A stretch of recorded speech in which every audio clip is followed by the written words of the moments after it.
हरि ओम।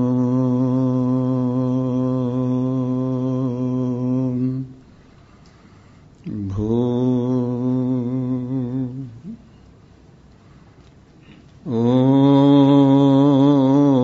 ओम भुवः ओम स्वः ओम महा ओम जनः ओम तपः ओम सत्यम्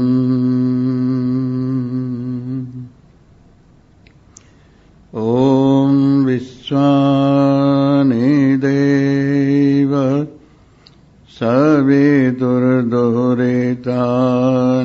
परासुव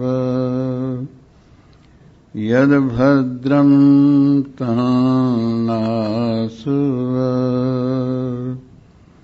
ओम शांति शांति शांति।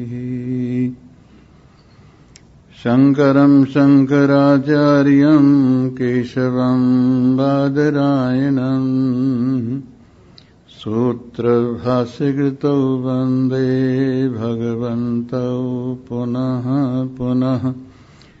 ईश्वरो गुरुरात्मेति मूर्तिभेदविभागिने व्योमवद्व्याप्तदेहाय दक्षिणामूर्तये नमः।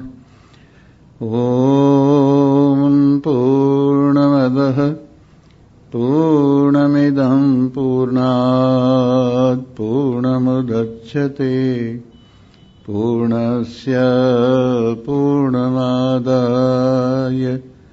पूर्णमेवावशिष्यते। ओम शांति शांति शांति। बोलो सच्चिदानंद भगवान की जय। उपस्थित भाग्यवान करुणा निधान कृपा निधान भगवान के अनन्य भक्त वृंद,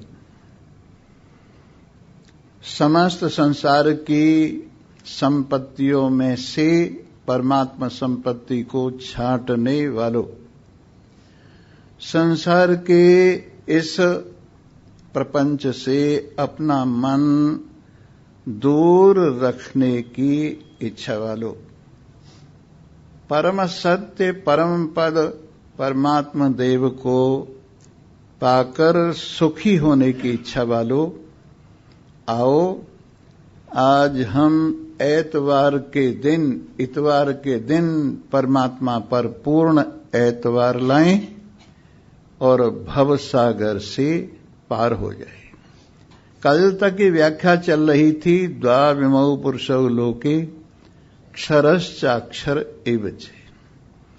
इस संसार के अंदर इस सृष्टि को हम परमात्मा की शक्ति, परमात्मा की महिमा और परमात्मा पुरुष ही कहते। और ये पुरुष दो हिस्सों में बांटा जा सकता है। एक इसमें है क्षर और एक इसमें से है अक्षर। जो आप देख रहे हैं वो सब का सब क्षर है और जो आप में से देख रहा है वो कूटस्थ कूटवत स्थित अक्षर है। अक्षर देख रहा है और अक्षर दिख रहा है, और इन दोनों के बीच में जो संबंध कायम करने वाले हैं वो ज्ञानेंद्रियां हैं और अंतःकरण है, और इनमें शक्ति और सामर्थ्य जो देते हैं वो कर्मेंद्रियां हैं और प्राण हैं। मैं कह सकता हूं इस प्रकार ये मन का सेनापति अपने साथ ज्ञानेंद्रियों की फौज लेकर इस दृश्य वर्ग को दैदीप्यमान कर रहा है, और प्राण रूपी सेनापति पांचों कर्मेंद्रियों की फौज लेकर इस संसार के अंदर शक्ति और सामर्थ्य भर रहा है। इस प्रकार ये परमात्मा की ही महिमा है, जो मन का सेनापति परमात्मा से दैदीप्यमान होता हुआ पांचों ज्ञानेंद्रियों को दैदीप्यमान करता है और पांचों विषयों को प्रकाशित करता है। उसी प्रकार परमात्मा से प्राण रूपी सेनापति शक्ति लेकर पांचों कर्मेंद्रियों को शक्ति देता है और इस तरह से ये हमारे जीवन का खेल कर्मेंद्रियों के सहारे चल रहा है। इस प्रकार परमात्मा देव इस अंतःकरण की उपाधि को लेकर यहां कूटस्थ नाम वाले होते हैं। मैं आपको एक बात और भी बताता चलूं, एक होती है उपाधि और एक होता है विशेषण। जो उपाधि होती है वो अपने उपहित के साथ शामिल नहीं होती है, अलग रहती है, इसको उपाधि बोलते। और जो विशेषण होता है वो अपने विशेष के साथ शामिल होता है, इसलिए इसको विशेषण बोलते हैं। जैसे पेड़ के नीचे घर है तो पेड़ घर से अलग है और पेड़ के नीचे घर है और घरों से अलग उपाधि भी करती है और घरों से अलग विशेषण भी करता है।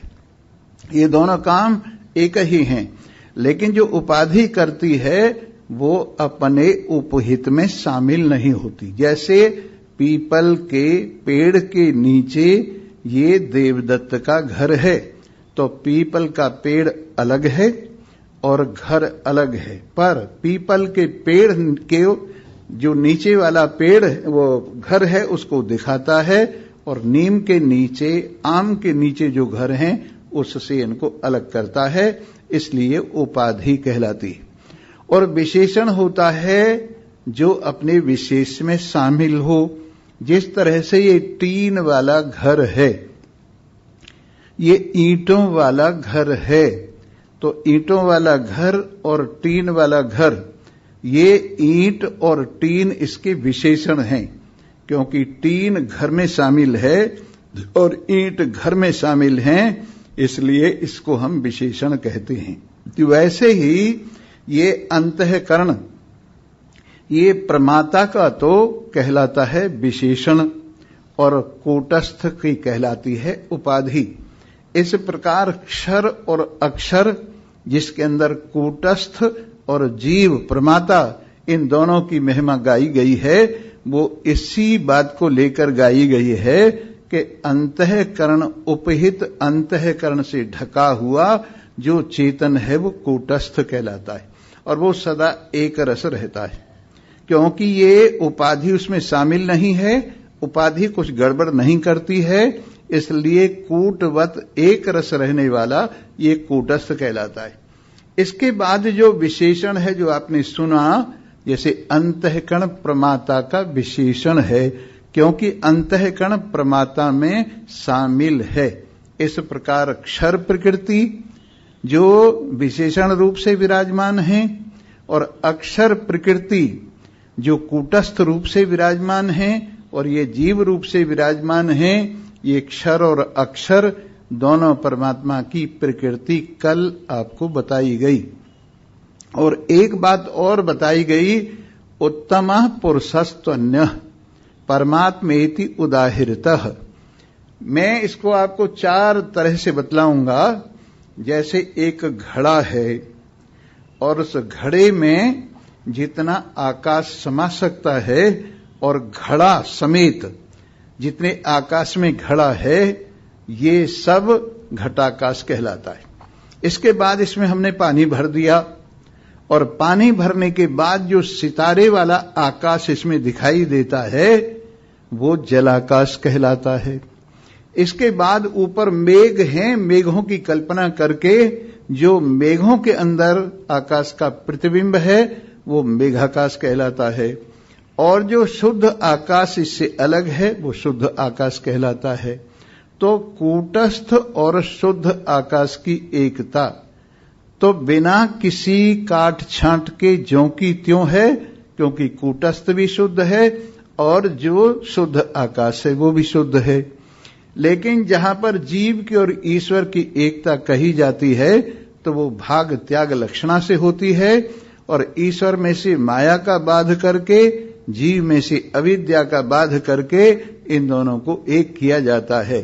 तो इस प्रकार ये जो ईश्वर पदार्थ है, ये उत्तम पुरुष यहां पर हमने गिनाया है, और यही चराचर जगत को थामे हुए है। उत्तमः पुरुषस्तन्यः परमात्मेति उदाहृतः, इसी को परमात्मा कहा जाता है। और यही माया की उपाधि वाला, जो सतोगुण विशिष्ट उपाधि है, माया की उपाधि वाला है, और यही संसार का बनाने वाला है, यही संसार का पालन करने वाला है, यही संसार को विलय करने वाला है।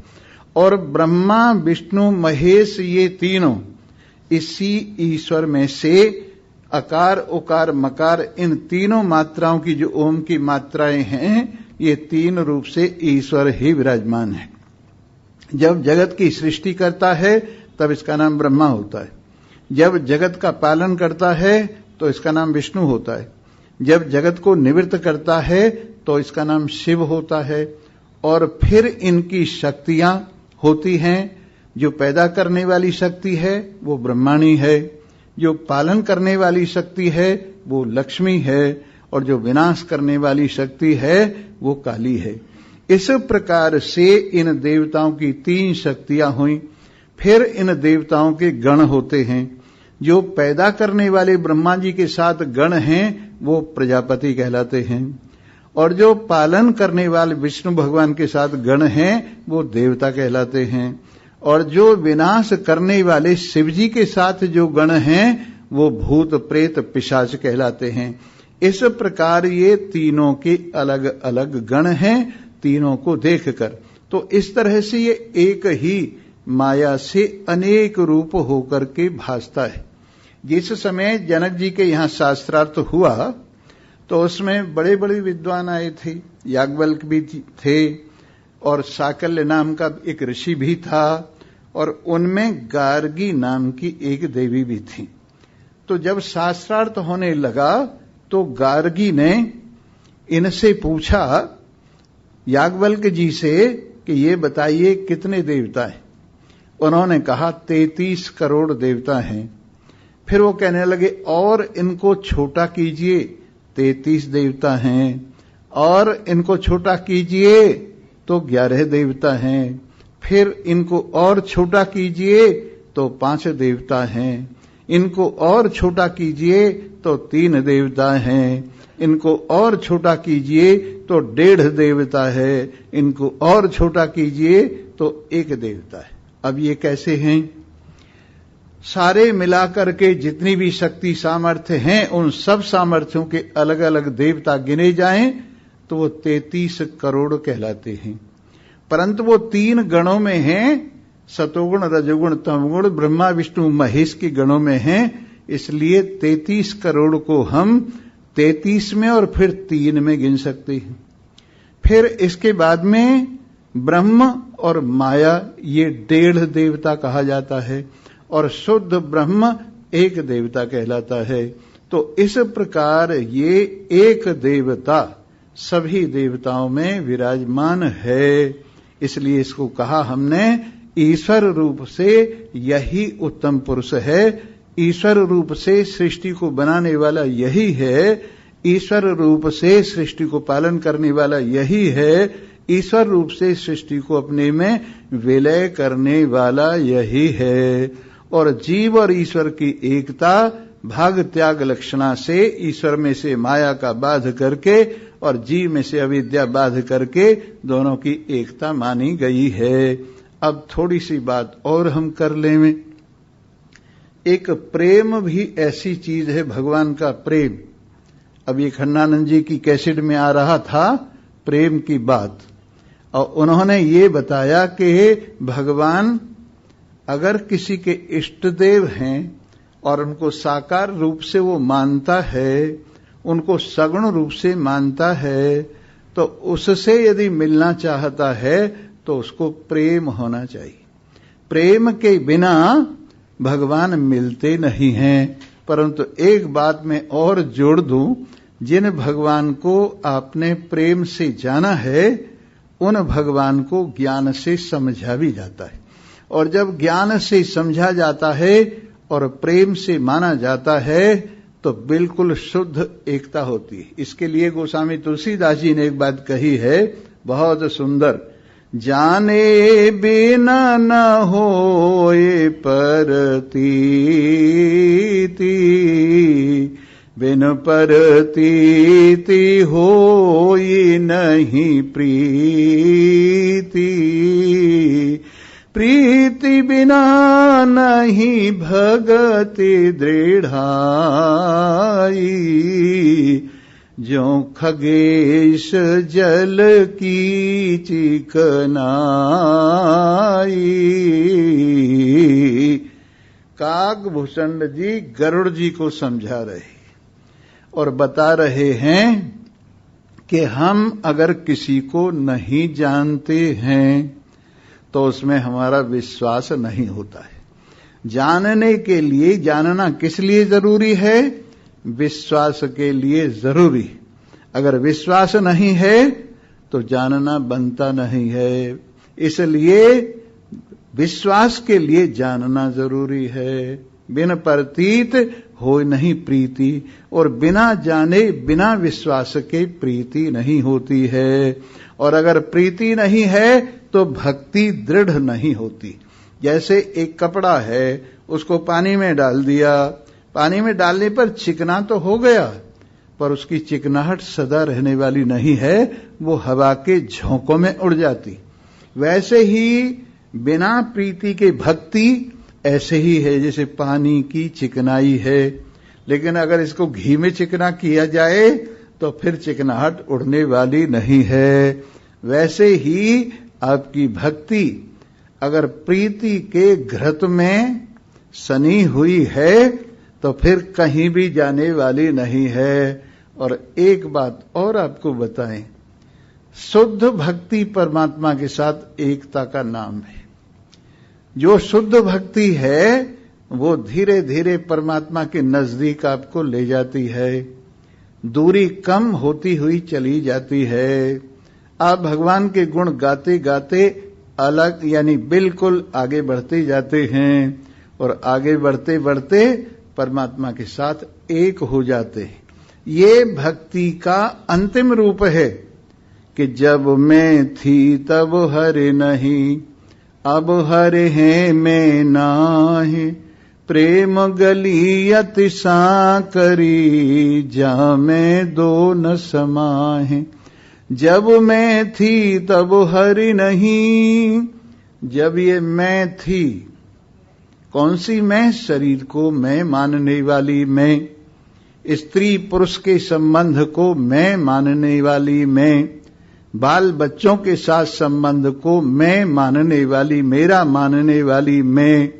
जब तक ये थी तब तक परमात्मा छिपे हुए थे, और जब परमात्मा व्यक्त हुए तो ये मैं मेरी चली गई। इसलिए जब मैं थी तब हरि नहीं, अब हरे हैं मैं नाहे, प्रेम गली अति सांकरी, जा में दो न समाए। ये प्रेम की गली ऐसी सांकरी है जिसमें दो रह ही नहीं सकते। दो एक हुए बिन रहते नहीं हैं। भक्ति का ये तात्पर्य है। जो जो भक्ति बढ़ती है एकता बढ़ती जाती है, प्रेम बढ़ता जाता है, और भगवान के साथ प्रेममयी तद्रूपता बढ़ती जाती है। चैतन्य महाप्रभु भगवान के प्रेम में मस्त हुए हुए धीरे धीरे अपने शरीर से ऊपर उठते जा रहे हैं, और एक दिन समुद्र के किनारे बड़ी बड़ी लहरें आ रही थीं, और उन्होंने समझा ये जमुना जी है। अपने आप को कृष्ण रूप से अनुभव किया और कहा कि ये ऊंचे ऊंचे फन उठाकर हे नाग, जो तुम इस जमुना को दूषित कर रहे हो, मैं तुमको जिंदा नहीं छोड़ूंगा। ऐसा कहकर छलांग लगा दी और छलांग लगाने पर वो बेहोश हो गए, पर समुद्र ने किनारों पर लगा दिया, किनारे पर लगा दिया उनको बेहोशी की हालत में। उधर कुछ मछली पकड़ने वाले समुद्र में मछली पकड़ रहे थे। उन्होंने चैतन्य महाप्रभु को देखा और उनको जगाने के लिए, होश में लाने के लिए हाथ लगाया, तो उनके अंदर भी भगवान का प्रेम भर गया। जैसे एक को बिजली का करंट लगा हुआ हो, दूसरा छुवे उसको भी लग जाता है, तीसरा छुवे उसको भी लग जाता है, चौथा छुवे उसको भी लग जाता है, वैसे ही बिजली का करंट लग गया और उसको, और वो हरी हरी हरी हरी कहते हुए भागा वहां से। और इस तरह से उसने समझा कि जैसे पागल हो गया है। जब उसको ऐसी स्थिति में चैतन्य महाप्रभु के चेले जो ढूंढ रहे थे उसको देखा तो लगा कि जरूर भगवान के संपर्क में आया है चैतन्य महाप्रभु के, तभी इसकी यह हालत हुई। कहने लगे, अरे क्या बात है, करे भूत पड़ा हुआ है वहां, उस भूत को छूने से मेरे मन से हरी हरी हरी हरी हरी निकल रहा है कि कहां है वो भूत। जाकर ले जाकर जमुना के वहां समुद्र के किनारे खड़ा कर दिया कि ये पड़ा है। खैर चैतन्य महाप्रभु के चेलों ने उनके कान में हरि बोल हरि बोल हरि बोल हरि बोल बड़ी जोर से आवाज लगाई और उनकी चेतना वापस हुई। इस तरह से परमात्मा के साथ एकता का भाव जरा देखिए प्रेम से कैसे होता है। फिर जब चैतन्य महाप्रभु का अंतिम समय आया, अद्वैताचार्य एक बहुत बड़े आचार्य थे, उन्होंने चिट्ठी लिखी, हे प्रभु, आप जो सामान बेचने के लिए आए थे गाड़ी भरकर, वो आपका सब सामान बिक चुका है और मैं बुढ़ा भी आपका सामान बिकवाते बिकवाते थक गया हूं। अब तुम्हारी गाड़ी में जिन जिन का राशन था वो सब राशन उनको पहुंच गया है और अब इस गाड़ी को वापस ले जाओ। तो वो समझ गए, किसी और की समझ में ये बात नहीं आई और वो समझ गए। धीरे धीरे उन्होंने अपना मन बाहर की ओर से अंदर समाहित किया, सब प्रकार के संबंधों को क्षय करते हुए अंतर्मुख हुए और धीरे धीरे परमात्मा की समीपता उनमें बढ़ती चली गई। एक दिन जब सब भक्त लोग परमात्मा का दर्शन कर रहे थे जगन्नाथ जी का, ये भी लाइन में खड़े हो गई। इनका रोजाना का नियम था, दूर से ही हाथ जोड़कर मत्था टेककर चले जाते थे।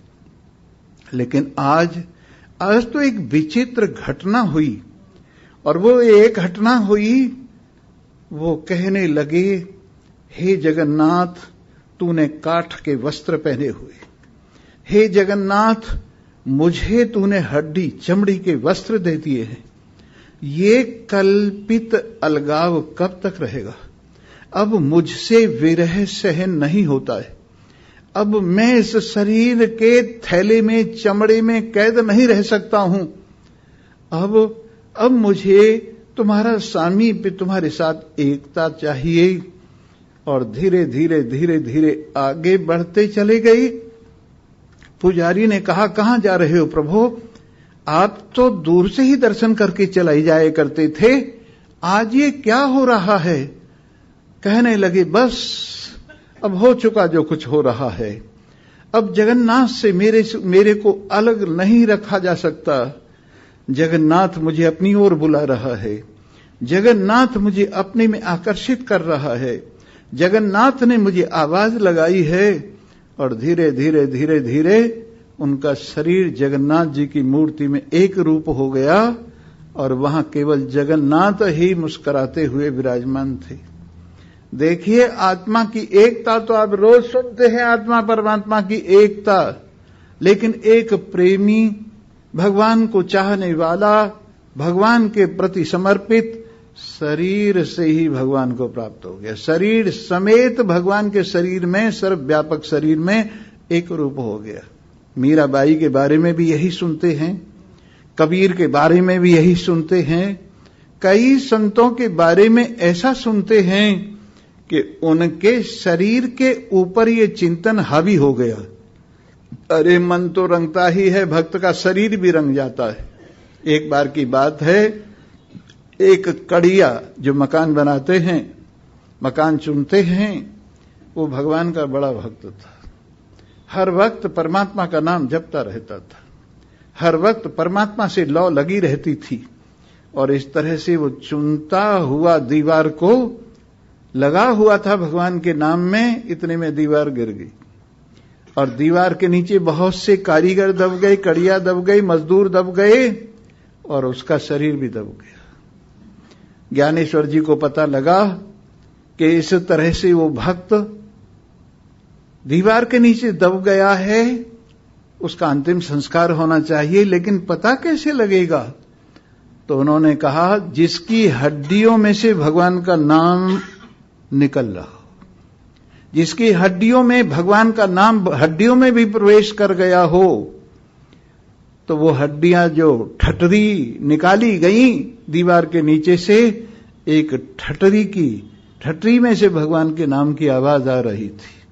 और उन्होंने कहा, देखो भगवान का भक्त, भगवान का प्रेमी, अरे मन के ऊपर प्रभाव की बात कहते हो, तन के ऊपर भी ऐसा प्रभाव पड़ता है कि मेरी नस नाड़ी बोले हरि हरि, मेरा प्राण भी बोले हरि हरि, मेरा मन भी बोले हरि हरि, मेरा तन भी बोले हरि हरि, मेरा तन भी बोले हरि हरि।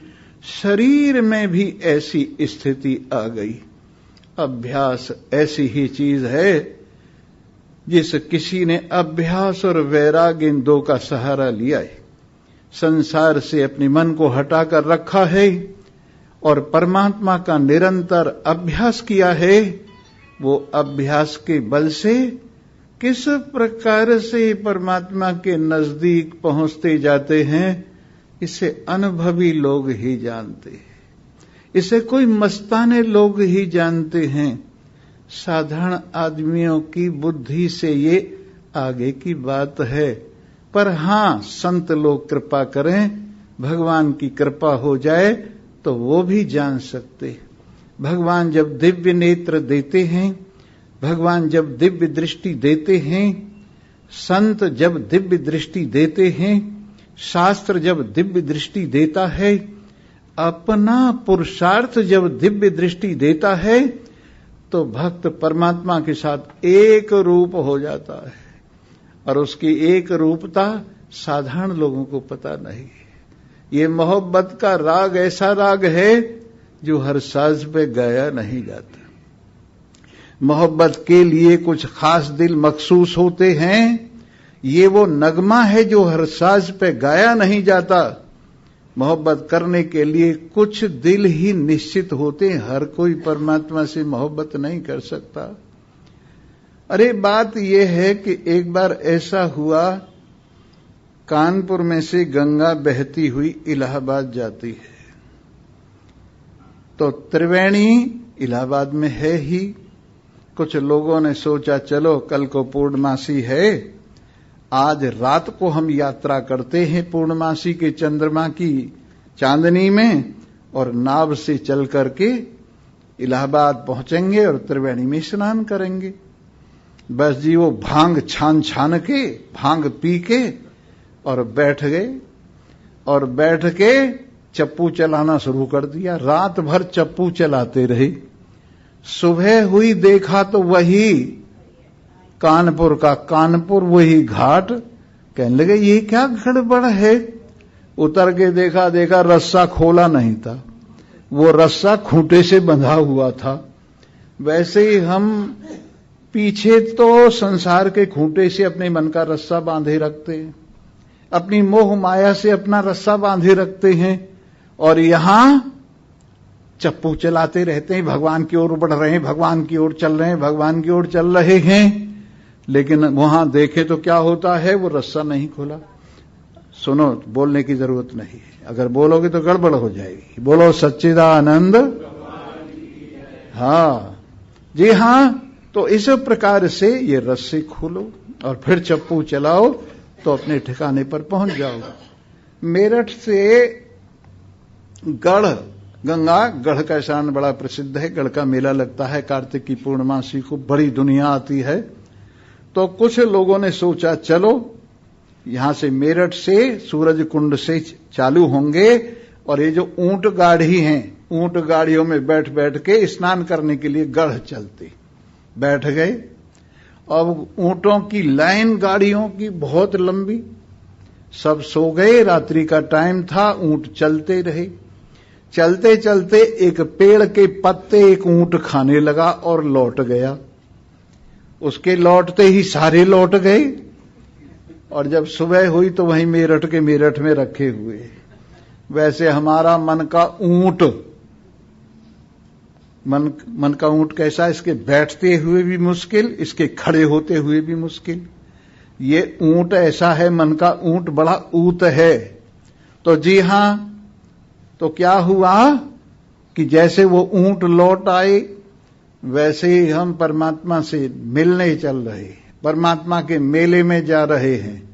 पर मन का ऊंट विषयों के पत्ते खाने के चक्कर में उल्टा हो गया और हम जहां से चले थे वहीं पहुंच गए। जैसे तेली का बैल होता है, उसकी आंख बंधी रहती है और कोल्हू में जुड़ा रहता है और सारे दिन चलता है, सोचता है अब तो मैं कितने ही मील आगे निकल गया होऊंगा, पर जब उसकी आंखें खुलती है देखता है वहीं कोल्हू में ही चल रहा है और कहीं नहीं गया। वैसे ही संसार के कोल्हू में जुड़े हुए, जिनकी विवेक की आंखों पर पट्टी बंधी हुई है, सारी जिंदगी कोल्हू में चलते रहते हैं, चलते रहते हैं, चलते रहते हैं और जब आंख खुलती है तो देखते हैं कि वहीं के वहीं उसी घर में चक्कर लगा रहे। सो मेरे मित्रों, जब तक आंख नहीं खुलेंगी, जब तक यथार्थता को, उत्तम पुरुष को नहीं समझोगे, जब तक शरीर इत्यादि से तुम्हारा मन ऊपर नहीं उठेगा, तब तक कैसे बात बनेगी। इसलिए अगर सचमुच परमात्मा से मिलना चाहते हो, सावधान हो जाओ, पीछे फिर के मत देखो। ये जो खरगोश है बहुत तेज दौड़ता है और कुत्ता जब इसका पीछा करते हैं तो ये वापस लौट के देखता रहता है कितनी दूर रह गई, फिर देखता है कितनी दूर रह गए और इसी चक्कर में खरगोश मारा जाता है। उसी प्रकार ये संसार के कुत्ते मोह माया के पीछे पड़ रहे हैं और साधक ही खरगोश की तरह से दौड़ता हुआ भगवान के बिल में घुसना चाहता है। पर गड़बड़ क्या होती है, पीछे फिर फिर के देखता है, मेरे बाल बच्चों का क्या होगा स्वामी जी, मेरी घरवाली का क्या होगा स्वामी जी, मेरी दुनिया का क्या होगा स्वामी जी, और इसी चक्कर में पकड़ा जाता है।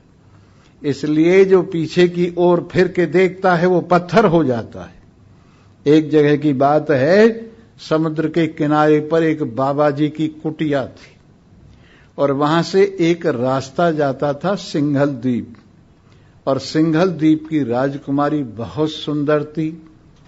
हर एक जवान चाहता था मुझे मिले, तो कई उस समुद्र को पार करने के लिए बाबा जी को पूछते भी नहीं थे और यूं ही चालू हो जाते थे और समुद्र में डूब के निपट जाते थे। कईयों ने बाबा जी से पूछा, बाबा जी हम सिंघल द्वीप जाना चाहते हैं, वहां की राजकुमारी से शादी करना चाहते हैं। वो कहते बहुत अच्छी बात है बेटा, एक काम करो, ये मेरे दो खड़ाऊ हैं, एक ये है और एक ये है, दोनों पे पैर रखो और तुम सिंघल द्वीप पहुंच जाओगे। अगर पीछे फिर के देखा तो डूब जाओगे। तो कितने ही राजकुमार उन खड़ाऊओं पर सवार होकर चले और पीछे देखा और डूब गए। लेकिन एक ने हिम्मत की और पीछे फिर के नहीं देखा, वो सिंघल द्वीप में पहुंच गया और सिंघल द्वीप की राजकुमारी से उसकी शादी हो गई। उसी तरह से परमात्मा सिंघल द्वीप की रानी हैं और आप लोग संसार सागर पर खड़े हुए हो, इस सागर को पार करके परमात्मा से मिलना चाहते हो, उनसे शादी करना चाहते हो। और हमारी कुटिया समुद्र के किनारे पर बनी हुई है। लोग आते हैं, स्वामी जी हमें सागर से पार कर दो, हम सिंघल द्वीप की राजकुमारी से शादी करना चाहते हैं। मैंने कहा ठीक है भाई, हमारे दो खड़ा हुए, ये ज्ञान है और ये वैराग्य है, ये श्रद्धा है और ये विश्वास है, ये भक्ति है और प्रेम है। इन दोनों पे अपने पैर रख और पीछे की तरफ मत देख, सीधा चला जाएगा और तेरी राजकुमारी से शादी हो जाएगी। तो कई तो इन खड़ाओं पे खड़े होकर देखते, अरे बड़ा आश्चर्य, कैसे तैर रहे हैं हम, पीछे फिर के देखते और डूब जाते हैं। लेकिन जो सीधे चले जाते हैं वो सिंघल द्वीप पहुंचकर राजकुमारी से उनकी शादी हो जाती है। समझ गए? नहीं समझे? अभी 3 दिन और है, अभी जो है ना 3 दिन और हैं समझने के लिए। समझ लो, और क्या समझ लो? जग असार में सार रसना हरि हरि बोल। जग असार में सार, असार संसार में सार वस्तु एक परमात्मा है। और वो कौन है? उत्तमः पुरुषस्तन्यः, जो इस क्षर और अक्षर दोनों प्रकार की दुनिया से अलग दोनों का कंट्रोलर है, वो परमात्मा परम शुद्ध, जिसमें माया का लेश मात्र नहीं है, जिसमें माया और अविद्या कुछ भी नहीं है, ऐसा उत्तम पुरुष जो इन दोनों पुरुषों से, इन दोनों पुरुषों की वास्तविकता है, कूटस्थ की, अक्षर की भी और क्षर की भी वास्तविकता है। उत्तमः पुरुषस्तन्यः, परमात्मेति उदाहृता, जो परमात्मा नाम वाला है और वही सर्वव्यापक सारे संसार का भरण पोषण कर रहा है। और इस प्रकार से इन परमात्मा से ये प्रीति कहां से मिलती है? बिन सत्संग विवेक न होई, राम कृपा बिन सुलभ न सोई। ये सत और असत का विवेक, और सत से प्रीति सत्संग से मिलती है। बिना सत्संग के आज तक किसी को विवेक नहीं हुआ, और सार वस्तु बिना सत्संग के आज तक किसी ने नहीं पाई। जिन किसी के काम बने हैं सत्संग से बने हैं, और जिन किसी के काम बिगड़े हैं वो कुसंग से बिगड़े। जिन किसी का नाश हुआ है वो कुसंग से हुआ है, और जिन किसी का कल्याण हुआ है सत्संग से हुआ है। सौभाग्यवान हो, आप सत्संग के रास्ते पर चल रहे हो, आप परमार्थ के रास्ते पर चल रहे हो, आप परमात्मा से प्रीति जगाकर प्रीति पूर्वक गुण गाते गाते आगे बढ़ रहे हो। संसार की तरफ तुम्हारी पीठ है, परमात्मा की ओर तुम्हारा मुंह है। तुम कितने भाग्यवान हो, बहुत दूर निकल आए हो संसार से, तुम्हें पता नहीं लग रहा है। परमात्मा की ठंडक आने लगी है, ये सिद्ध कर रहा है कि परमात्मा की ओर बहुत आगे बढ़ गए। ये श्रद्धा की जो ठंड आपको महसूस हो रही है, ये जो विश्वास की चैन शांति आपको महसूस हो रही है, ये परमात्मा की नजदीकी बता रही है। आपका मन सत्य में लग रहा है, आपका मन ज्ञान में लग रहा है, आपका मन आनंद में लग रहा है, आप अमरता के नजदीक पहुंच गए हैं, और पता लग रहा है बस सब काम बनने ही वाला है, बस थोड़ा सा रास्ता और है, जरा सा रास्ता और है। हारिए न हिम्मत, बिसारिए न राम, जाय विद राखे राम ताहे विद रही। संसार के मामले में चिंता मत करो, हिम्मत मत हारो, भगवान का नाम मत भूलो और आगे बढ़ो। बढ़े चलो बढ़े चलो बढ़े चलो बहादुरो, बढ़े चलो बढ़े चलो बढ़े चलो। बढ़ेगा वो चढ़ेगा वो, बढ़ेगा नहीं गिरेगा वो, बढ़ेगा वो चढ़ेगा वो, बढ़े नहीं गिरेगा वो। सत्य सत्य मान लो, बढ़े चलो बढ़े चलो। सत्य सत्य मान लो, बढ़े चलो बढ़े चलो, बढ़े चलो बहादुरो, बढ़े चलो बहादुरो। यही तुम्हारी बहादुरी है, यही तुम्हारी शक्ति है, यही तुम्हारी सामर्थ्य है, यही तुम्हारा बल है, जो महान पुरुषों के सत्संग की रोटी खा खा कर बढ़ता है, जो महान पुरुषों के इस अमृत को पान करने से बढ़ता है। वो शक्ति आप में आपको बढ़ा रही है, परमात्मा की ओर बढ़ा रही है। पीछे की ओर से आपका मन भर गया है इस असार संसार से, और आपने देख लिया है इस संसार में कुछ भी नहीं है, कोयलों की दलाली में हाथ काले मात्र है। जैसे कोयलों की कोई दलाली करता है तो उसके हाथ और मुंह दोनों काले हो जाते हैं और कुछ नहीं मिलता, वैसे संसार भी कोयलों की दलाली है, इसमें कुछ मिलने वाला नहीं है। इसके लिए चाहे आप जान दे दो। एक औरत सारी जिंदगी एक पति की सेवा करती है, लेकिन पति संतुष्ट नहीं है सारी जिंदगी, उसके लगाने पर भी संतुष्ट नहीं। वो सोचता है पड़ोसी की घरवाली अच्छी, बच्चे अपने अच्छे लगते हैं, घरवाली पड़ोसी की अच्छी लगती है। ये देखा गया है, बच्चे अपने अच्छे लगते हैं और घरवाली पड़ोसी की अच्छी लगती है। और घरवाली कौन सी कम है, सारी जिंदगी आदमी इधर उधर से पैसा लाता है, सब उसको दे देता है, वस्त्र लाता है, सब उसको दे देता है, आभूषण लाता है, सब उसको दे देता है, और वो जब चाहे तब यूं ही कहती, सत्यानाश हो पिताजी का, यही पति मिला क्या। सारी दुनिया में जूती तुड़वाते फिरे, यहीं आके मरे, देखो ये मेरे भाग्य की बात है, मैं क्या करूं। तो सारी जिंदगी लगाने पर भी ये दुनिया संतुष्ट नहीं होती, सारी जवानी न्यौछावर कर देने पर भी ये दुनिया संतुष्ट नहीं होती, सारा बल लगा देने पर भी ये दुनिया संतुष्ट नहीं होती है। पर जितनो हेत हराम में उतनो हर में होय, चले जाओ बैकुंठ को पल्ला न पकड़े कोई।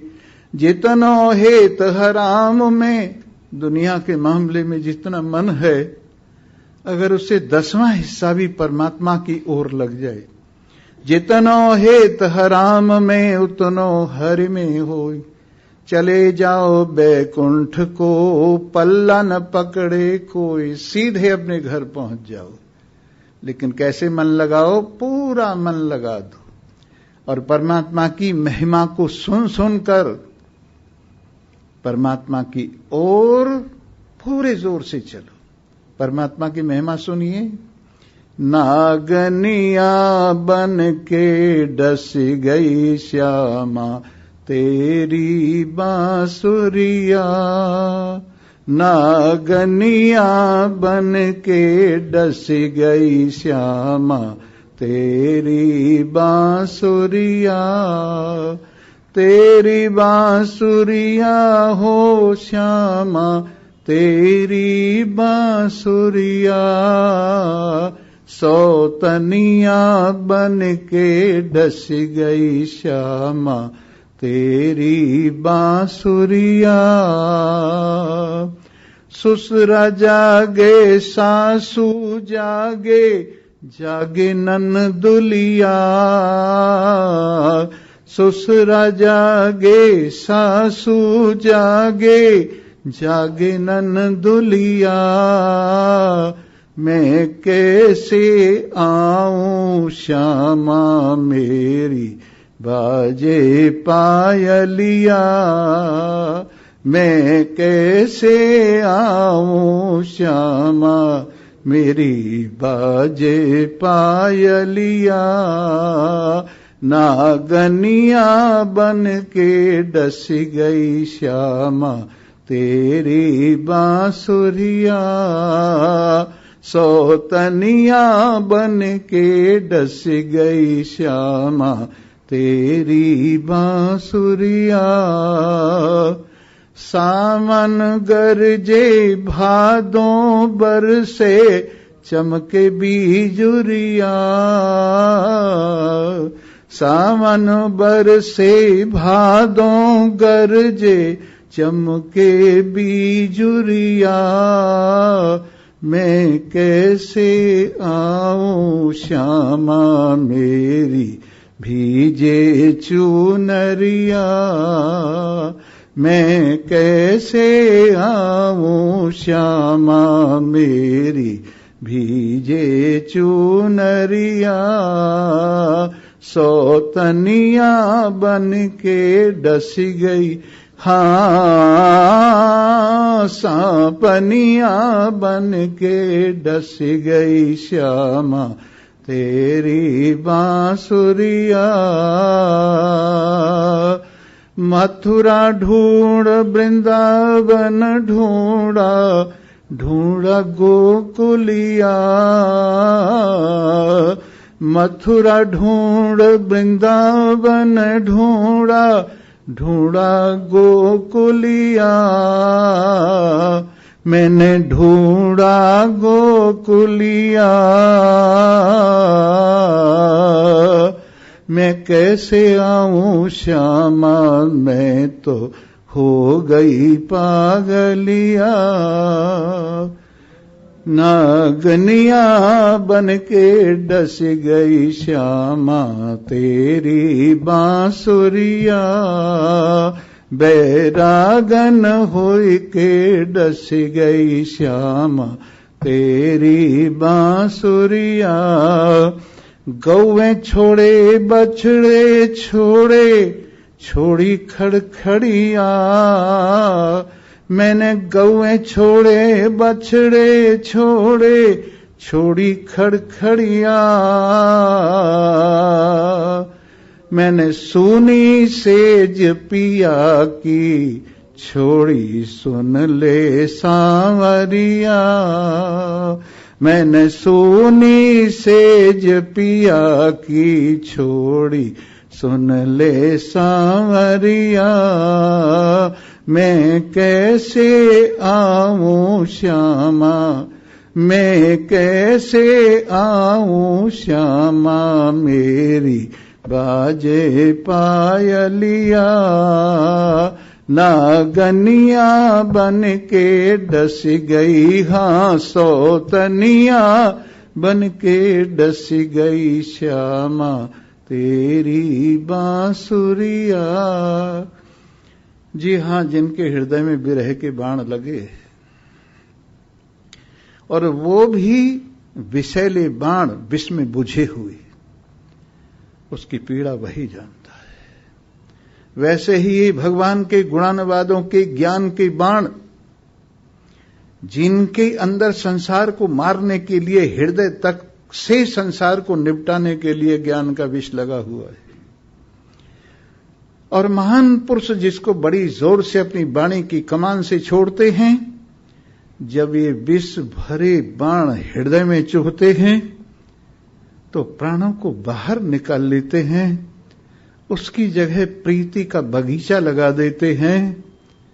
इस बात को कौन जानता है? वही जानता है जिसको ये बात लगी है।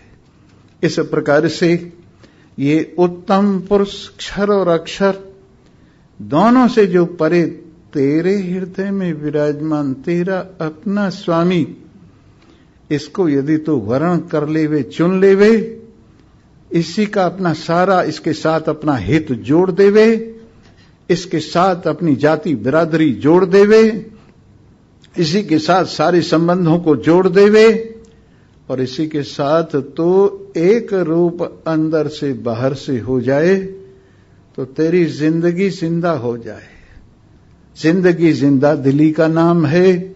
मुर्दा दिल क्या खाक जिया करते हैं, जो इच्छाओं से भरे भरे मारे मारे फिरते हैं, जो वासना से भरे हुए सड़ी हुई गलियों में चक्कर लगाते फिरते हैं, जो मोह माया से सड़े हुए संसार में दुख उठाते फिरते, उनको क्या पता कि ये विरह के बाण कैसे होते हैं। जिसको लगती है वही जानता है, जिसको ये लगती है बात वही जानता है, और जिसको लग जाती है उसको दिन में न भूख लगती है न रात को नींद आती है।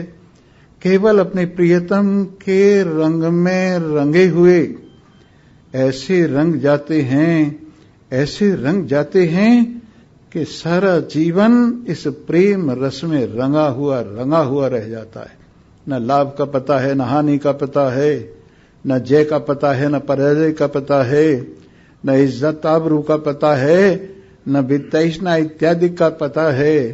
सारे पते लापता हो जाते हैं। जब ये दुनिया से लापता होता है तो परमात्मा में इसका पता मिलता है। जब ये शरीर से लापता होता है तो परमात्मा में इसका पता मिलता है। हम सबका एक पता है और वो परमात्मा है। इन शरीरों में अपना घर बनाकर हम अलग अलग पते वाले हो गए और लापता हो गए।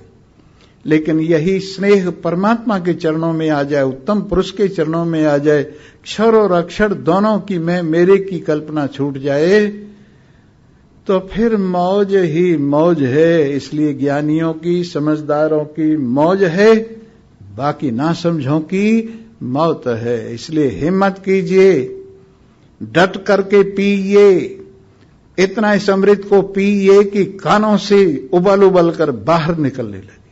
इस अमृत को इतना पीजिए कि वाणी के माध्यम से बाहर टपकने लगे। इस अमृत को इतना पीजिए कि तन मन धन सब इसी में गर्क हो जाए। इस अमृत में सब कुछ तद्रूप होकर के आनंदित हो जाएं। इन्हीं शब्दों के साथ आप सभी को धन्यवाद है। और अब आप देख रहे हैं 3 दिन है, बहुत हैं 3 दिन। इनका पूरा लाभ उठाएंगे तो तीनों लोक से पार हो जाएंगे। इन 3 दिन का लाभ उठाएंगे तो तीनों गुणों से पार हो जाएंगे और इस तिकड़ी से बचकर एकता में आ जाएंगे। इन्हीं शब्दों के साथ आप सभी को धन्यवाद है। सर्वे भवन्तु सुखिनः, सर्वे सन्तु निरामया, सर्वे भद्राणि पश्यन्तु, मा कश्चित् दुःखभाग् भवेत्। ओम शांति शांति शांति।